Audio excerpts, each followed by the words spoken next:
Bonjour à tous et à toutes, ici Nicolas de Montréal. On est mercredi et j'en suis à la journée 2 de mon plan 2019 de nutrition spirituelle. Je suis tout au début de cette aventure, c'est extrêmement excitant. Et aujourd'hui, dans cette vidéo, j'aimerais vous parler d'une partie des lectures que je suggère dans mon plan. Moi, je suis un intellectuel, j'adore lire. Et c'est là que je vais trouver ma meilleure information et c'est ce que je vous suggère de faire aussi. Moi, je vais vous parler de ce que je pense, de mon point de vue, de la synthèse que j'ai faite de tous ces livres. Mais c'est à vous vraiment de faire le travail si vous voulez aller en profondeur. Ce n'est pas toujours disponible en vidéo, malheureusement. Il y a beaucoup d'informations qui sont données encore dans les livres. Donc, sans plus tarder, je vais commencer par les plus spirituels. Bon, ce qui marque beaucoup cette année, ma pensée, mon imaginaire, mes idées, c'est bien sûr Gabriel Cousens et Conscious Eating. Les livres de Gabriel sont parfois durs à digérer, un jeu de mots, parce qu'ils sont intenses. Donc, ils sont assez épais. Lui, c'est le moins épais. Conscious Eating, c'est un docteur, donc il y va vraiment intense. Il va avec beaucoup de détails. Des fois, c'est un peu trop. Moi, je n'ai pas l'esprit scientifique. Je suis plutôt métaphysique, spirituel. Et des fois, quand ça devient trop physique, alors vraiment dans les cellules, les aspects des électrons, les produits chimiques et tous les processus à l'intérieur, moi, ça va un peu trop loin. Donc, ça arrive des fois dans ces livres. Préparez-vous à quelque chose de quand même intense. Spiritual Nutrition, un livre que j'ai trouvé récemment. C'est son dernier livre. Vraiment très intéressant. C'est ce livre-là, je dirais, qui a donné le coup de grâce, il y a peut-être 2 mois ou 1 mois, à m'inspirer à faire ce plan qui s'appelle Nutrition spirituelle. D'ailleurs, comme ici, Spiritual Nutrition. C'est un gros livre, quand même très épais. J'ai pratiquement terminé. J'ai pratiquement terminé la lecture. Et encore là, il y a des parties un peu trop intenses, un peu trop physiques, un peu trop doctorales. Donc, moi, je suis passé sur certaines choses, mais dans l'ensemble, je l'ai lu au complet, ça vaut la peine. S'il y a un livre que vous avez besoin pour comprendre vraiment ma démarche, bien, trouvez Spiritual Nutrition. Je ne pense pas qu'il ait été traduit en français encore. Un autre livre très intéressant, encore là de Gabriel Cousens. C'est le livre officiel de la Rainbow Green Live Food Cuisine. Incontournable, bon, si vous voulez me comprendre cette année, vous voulez appliquer ça dans votre vie, eh bien, vous allez avoir besoin de ce livre-là. Il est en anglais, je ne pense pas qu'il ait été traduit en français encore, mais c'est une mine d'informations sur la nutrition, d'un point de vue de quelqu'un qui est d'une part un docteur, mais aussi un homme illuminé. C'est un être réalisé qui a atteint la libération quand il était plus jeune. Et ça, c'est rare.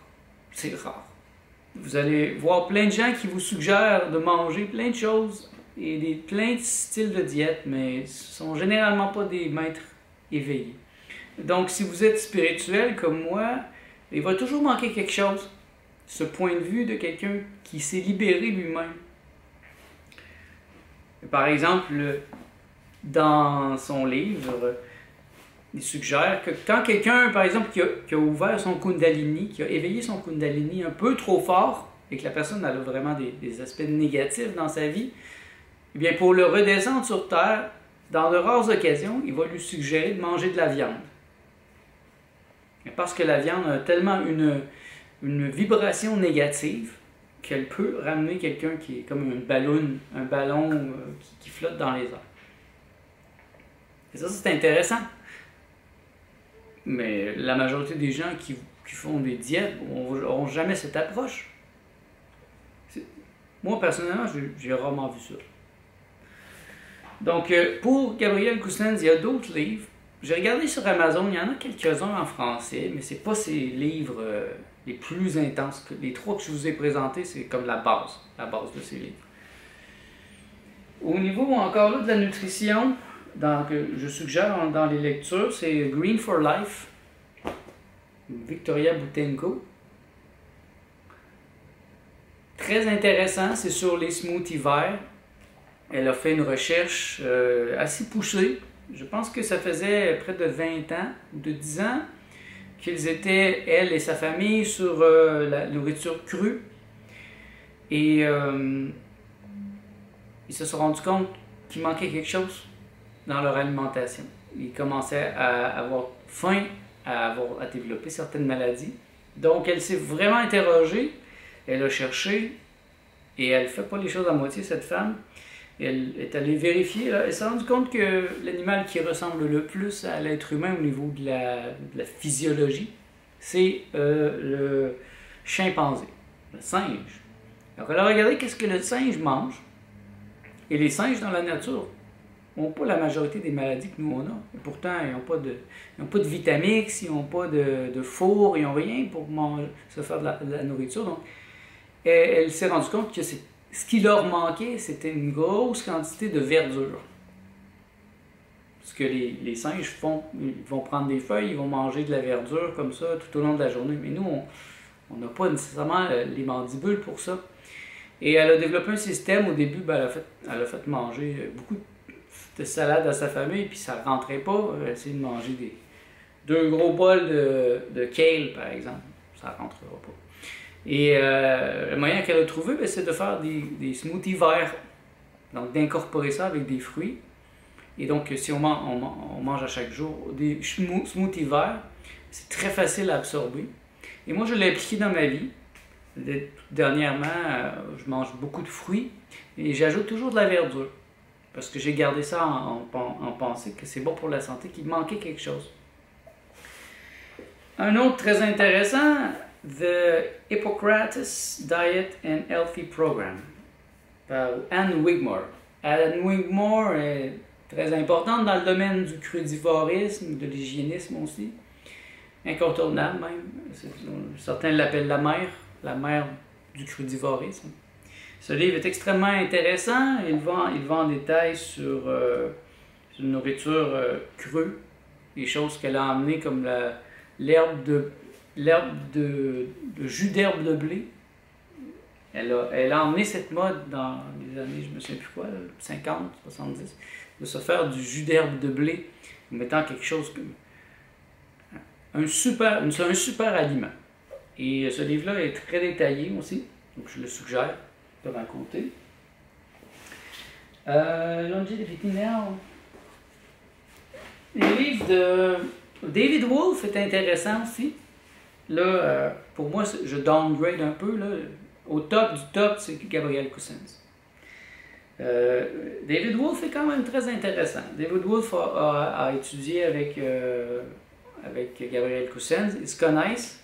Ils se citent un et l'autre dans leurs livres. Donc, le livre que je suggère, c'est Longevity Now de David Wolfe. Extrêmement intéressant. Ça parle beaucoup de la détoxification, l'immunité, renverser la calcification, la réjuvénation, le rajeunissement. Donc, il y a des méthodes là-dedans très intéressantes. Il explique chacun des problèmes de notre société du fait de manger de la nourriture cuite et comment s'en sortir, comment par divers produits, soit par la nourriture, soit par des suppléments par exemple comme la zéolite, le MSM, des choses intéressantes que moi j'ai le goût d'essayer. Surtout quand lui en parle et Gabriel Cousens en parle aussi, donc pour moi ça me donne un son de cloche. David Wolfe, Longevity Now. David Wolfe est très important dans le domaine du crudivorisme, il est une grosse influence, vous allez trouver beaucoup de vidéos. Mais encore là, moi j'apprends beaucoup plus dans les livres. Un autre livre, je pense que je ne l'ai pas mis dans la liste, mais qui est très intéressant, The Sun Food Diet Success System. Alors là, ici, il fait vraiment l'éloge du crudivorisme. Donc, Il va vraiment en détail, chaque ingrédient, qu'est-ce que ça peut amener dans notre corps, les super aliments. C'est trop dense pour que je puisse vous le résumer totalement, mais très intéressant comme livre. Au niveau de l'alimentation, encore, lui, The Detox Miracle Source Book. Je pense qu'il a été traduit en français, parce que tantôt j'ai vu une image sur Facebook de quelqu'un qui avait un livre avec le même titre en français. C'est Le miracle de la détoxination. Mais moi, je ne l'ai pas trouvé. J'ai cherché sur Amazon, ca.fr. Je ne l'ai pas trouvé. C'est un livre très détaillé, encore là, sur le raw food, le crudivorisme et la régénération cellulaire, comment se détoxifier. Encore là, c'est de la détoxification. C'est un sujet très intéressant. Pourquoi je fais des cures de jus, des jeûnes, c'est que je me sens toxique, en fait. Je me sens toxique juste du fait de vivre sur la Terre, de tout ce que j'ai mangé quand j'étais jeune, alors que j'étais pas conscient de ces choses-là. Hein? J'étais pas conscient, moi, que Kraft, Kellogg, c'était des poisons. Il y avait beaucoup de pesticides, de colorants, un paquet de choses qui sont pas bons, que l'organisme ne reconnaît pas. C'est totalement nouveau. La majorité des problèmes viennent de nouvelles pratiques qu'on a depuis les années 60, 70, alors que c'est devenu très, très commercial, la nourriture, et maintenant on va acheter ça, on met ça dans le four micro-ondes. En tout cas, je dis on parce que c'est pour dire en général, mais moi je le fais pas, là. Mais The Detox Miracle Source Book, extrêmement intéressant. C'est vraiment, ça vaut la peine de le lire. Encore là, des fois, c'est trop précis. Et je vais avoir tendance à le lire en diagonale. Et pour ce qui est du jeûne, un incontournable, bien sûr, c'est Herbert Sheldon, Fast and Grow Young. Je pense qu'il a été traduit en français parce que ça, c'est un livre classique. C'est vraiment un livre, je me souviens plus de quelle année, mais c'était plutôt les années 40, 50, je pense. Et c'est un classique qui a été réédité et réédité. Et c'est sur le jeûne. Donc c'est un livre complet sur le jeûne. C'est quelqu'un qui avait une clinique de jeûne et qui a de l'expérience, beaucoup d'expérience. Le danger aujourd'hui, c'est qu'il y a un manque d'expérience, bien sûr, sur le sujet du jeûne, qui est pourtant quelque chose de tellement simple et tellement ancestral, mais essayez d'entreprendre un jeûne vous-même, vous allez voir, tout le monde va se retourner contre vous, ils vont vous donner des arguments massus pour vous décourager, ils vont penser que vous allez mourir, que c'est dangereux, que c'est difficile, et vous allez tout entendre. Moi, j'en ai entendu beaucoup. Et ce qui m'a aidé, moi, c'est d'avoir un livre comme ça, que j'ai lu et que j'ai pris la peine d'étudier. Parce que dans des moments où ça va mal, puis ça arrive, c'est sûr, quand on fait un jeûne long, on a des crises de guérison, il y a des moments où on fait pitié, on est misérable. Mais là, si votre partenaire vous dit « Ah, tu devrais pas faire ça, arrête, commence à manger », puis il essaie de vous convaincre. Cette personne-là joue contre vous, elle veut que vous soyez malade. Parce qu'elle ne comprend pas que vous êtes dans une crise de guérison. Que si vous vous sentez mal, c'est parce que le corps est en train d'expulser les toxines, d'expulser les mauvaises pensées, les mauvaises choses. Et que oui, bien sûr, entre-temps, ça va mal, on se sent misérable, mais après, par contre, on va être guéri. Donc, si vous voulez entreprendre quelque chose comme moi, d'aussi intense, la nutrition spirituelle avec un plan comme le mien, vous allez avoir besoin d'arguments, de forts arguments, premièrement pour vous donner une fondation à l'intérieur, pour qu'en vous, il n'y ait aucun doute, 0% de doute. Parce que s'il y a même 1% de doute, il y a quelqu'un qui va l'exploiter, puis il va vous faire tomber, il va vous faire reculer. Donc, prenez ça au sérieux. Si vous voulez vraiment prendre en main votre santé, et être votre propre docteur, comptez pas sur personne. À moins que les gens autour de vous soient des gens évolués, des maîtres Reiki, des praticiens, mais même là, moi j'ai parlé à des maîtres Reiki, j'ai eu des clients qui étaient des maîtres Reiki, et puis ils mangeaient de la viande, il n'y avait pas nécessairement une hygiène très belle. Et moi, ça me fait même mettre en doute leur capacité de guérir profondément quelqu'un. Donc, quelque chose à réfléchir. Et tout au long de l'année, il y aura probablement d'autres suggestions de lecture qui vont s'ajouter à mon document, donc vous pourrez retourner télécharger ce document. Vous allez voir, ça va être marqué version 1, 2, 3, 4, donc vous allez savoir si j'ai fait une nouvelle version. Pour l'instant, le document que je vous donne à télécharger, ici dans la description, il contient tous les liens et la majorité des livres dont je vous parle. Certains, j'en ai pas, je ne vais pas vous les présenter aujourd'hui parce que c'est trop, ce serait trop long. Donc, juste d'un point de vue spirituel, un qui m'a marqué beaucoup cette année, c'est Daniel Meroy Givaudan. Donc, Daniel Meroy, un de ses livres les plus connus, c'est le livre secret de Yeshua, qui m'a profondément marqué l'année passée et qui est encore sur mon chevet, que je relis encore présentement. Et que ça a vraiment marqué mon imaginaire. Il a écrit plusieurs livres de mémoire d'Essénien. Et c'est toute une imagerie qui a touché mon esprit. Et puis, dans ça, c'est l'aspect de la guérison. L'aspect de la guérison est très important pour les Esséniens. Donc, des techniques, des thérapies de guérison. Et ça a attiré mon attention. Pas que je veux être un guérisseur percé, mais je pense qu'il y a des techniques très intéressantes qui sont enseignées aux gens qui veulent faire de la guérison spirituelle aussi avancée pour leur permettre, premièrement, d'être dans une grande clarté, d'avoir une spiritualité belle, éclatante, vivante. Et j'ai trouvé des exercices très intéressants dans ce livre qui s'appelle « Ainsi soignait-il ». Ça, c'est des gens qui étaient autour de Jésus, Yeshua, son vrai nom. Et les techniques qui sont enseignées là-dedans, c'est les techniques utilisées par Yeshua et les Esséniens de cette époque-là. Bien sûr, il faut être ouvert d'esprit pour aborder Daniel Meroy parce qu'il va chercher son information dans la bibliothèque akashique.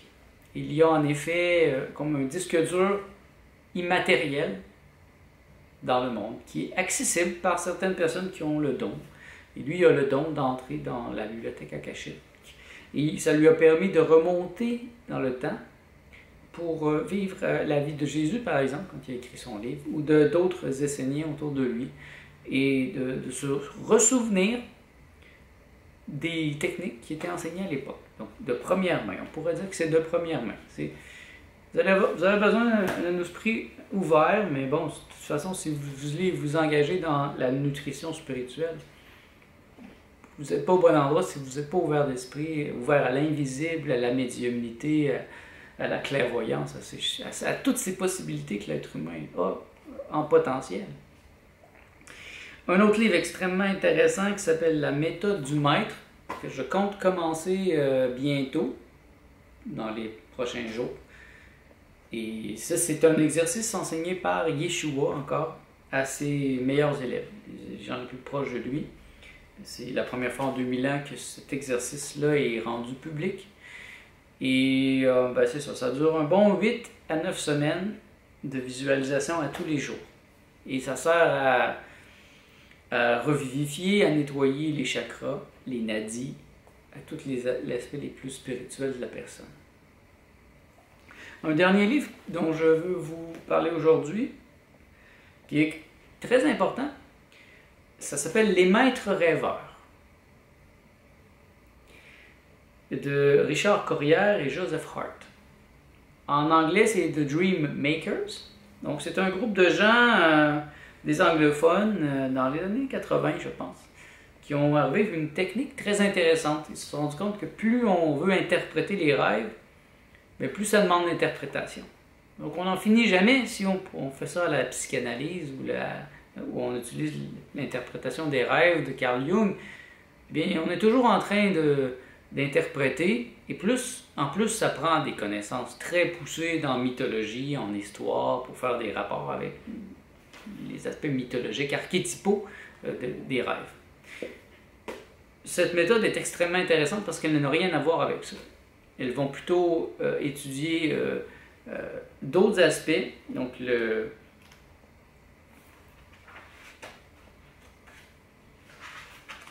quand on regarde un rêve avec cette chose-là, ben, avec cette méthode, on regarde le rôle, l'expression, sensation et sentiment, et la clarté.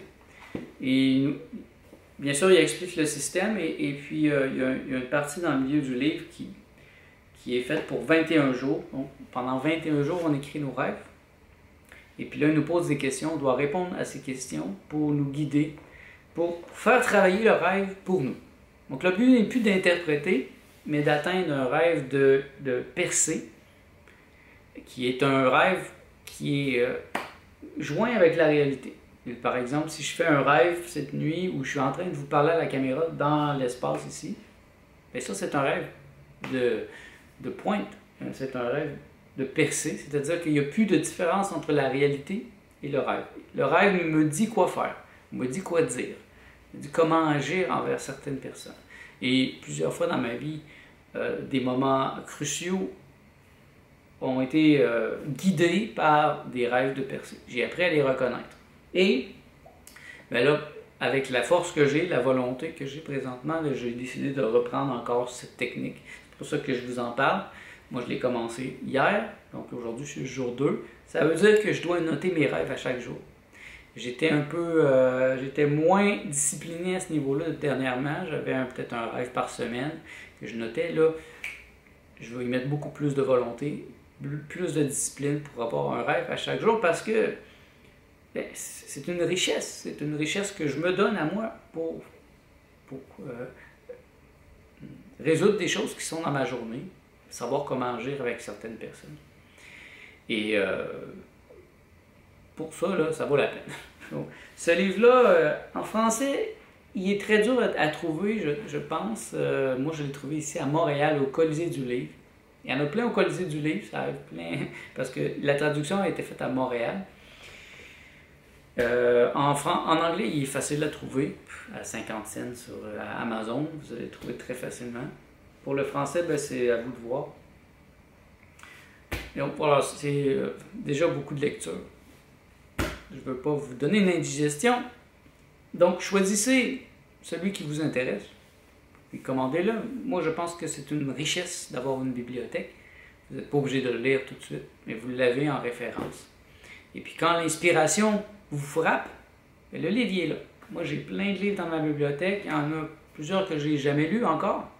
Mais je sais qu'un jour, l'inspiration va me frapper et je vais vouloir le lire. Et je l'ai ici. Moi, je préfère avoir un livre, l'acheter, parce qu'après ça, je peux souligner dedans, je peux prendre des notes et y revenir aussi. Il y a eu une époque où j'étais un rat de bibliothèque, donc j'allais à la bibliothèque et je consommais beaucoup de livres. Le problème est que ben, je ne pouvais pas écrire dans les livres, donc j'étais obligé de prendre des notes à côté. Donc j'ai un cartable avec ça d'épais de notes, des grands livres que j'ai lus, mais c'est moins facile de s'y retrouver. C'est moins intéressant. Quand je suis inspiré, je ne vais peut-être pas aller dans mes notes. Je vais peut-être retrouver le livre original, puis là j'ai perdu toutes les notes, les parties importantes. Voilà, vous faites ce que vous voulez. Moi, je fais ce que je veux aussi, et ce que je veux cette année, c'est vraiment d'amener la nutrition spirituelle à un point de maîtrise. Maîtriser cet art de vivre pour que la nourriture et toutes mes pratiques m'aident à atteindre la libération, à me donner un être et à conserver cet être au lieu de redescendre toujours au niveau humain. Ça ne veut pas dire que je veux partir de la planète Terre, mais au contraire. Je suis un boggy, donc je veux vivre ici dans le monde tout en étant en état d'éveil. Et je pense que on peut le faire à la dure. Bien sûr, on peut se donner toutes les limites possibles, mais on peut aussi se rendre ça facile. Et la facilité est preuve d'harmonie. Donc, ce dont je vous parle, c'est pas une technique pour vous éveiller, c'est plutôt un écrin pour permettre à votre être de se développer par lui-même quand c'est le bon moment. Donc c'est un peu comme une bonne terre, très riche, humide, dans laquelle je mets une graine, la graine de mon être. Et cette graine, elle va pousser selon son bon vouloir, selon la grâce de ma personne, de mon être. Et donc, c'est quand même un défi, parce que je suis quand même quelqu'un avec de la volonté, avec un mental très développé. Donc, de laisser mon être se développer, mais tout en lui donnant tout ce qu'il a de besoin, eh bien ça demeure un défi. Et c'est un défi que j'entreprends avec joie. Et ça me rend très heureux de commencer cette année comme ça. Et je souhaite que ça vous inspire, vous aussi, à tenter l'expérience avec moi. Et puis, si c'est pas en 2019, ben, de toute façon, mes vidéos seront là en 2010, 2015, dans 5 ans, dans 10 ans. Vous pourrez y revenir et vous pourrez l'appliquer dans votre vie au moment où vous serez prêt, où ça sera le mieux pour vous. Donc, merci d'être à l'écoute. On se revoit dans le prochain vlog.